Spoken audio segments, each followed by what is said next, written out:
Hivi karibuni kumejitokeza tabia ya baadhi ya watu na mashabiki wao watuhumu watu wengine kuwa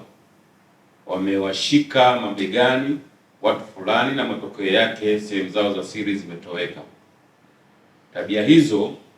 zinazoongozwa na imani za kishirikina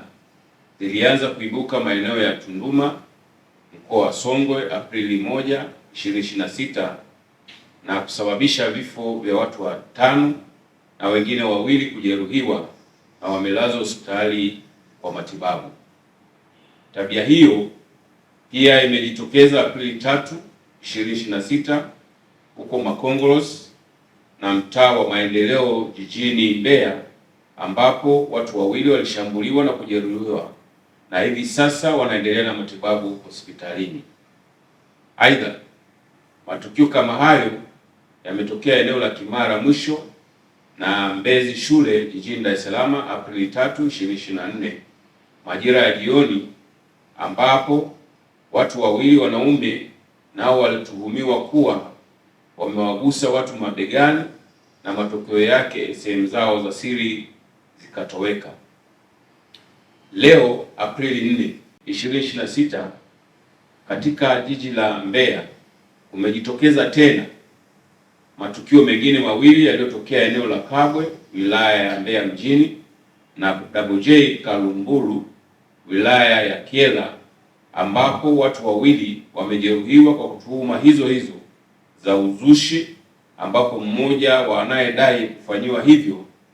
alipofanyiwa uchunguzi na madaktari sehemu zake zilikutwa zipo na hazina tatizo lolote. Tabia hizi zinazoongozwa na imani za kishirikina, mihemko ya kishabiki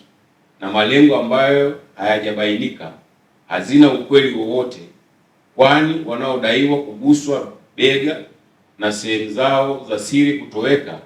walipokaguliwa sehemu zao za siri zilikutwa zikiwa maeneo yake kama kawaida, na maeneo mengine anayedaiwa kufanyiwa hivyo alipotafutwa hakuonekana, na wala waliokuwa wanashabikia na kuwa wazungumzaji wakuu wakielezea uzushi huo walipotakiwa kumuonyesha aliyechukuliwa sehemu za siri hakuweza kumuonyesha wala kutoa udhibitisho wa alichokuwa anaeleza kwa mbwembwe na kusambaza kwenye mitandao ya kijamii. Jeshi la Polisi linatoa onyo kali kwa wote wale wanaoendekeza uzushi